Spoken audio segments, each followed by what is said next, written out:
This is the RC433 with the 4 keys remote controls using an Atmega 128 with the receiver.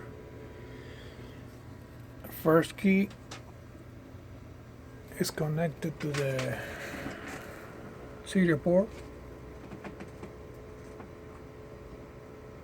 The second key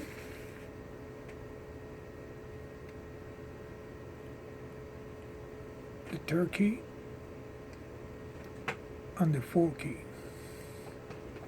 Like you see, the code is 097 117 248 for the first key. For the second key, 244, and for the third key, 242, and the fourth key, 241. And the first 20 bit is the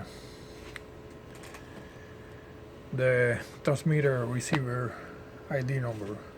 Thank you for watching.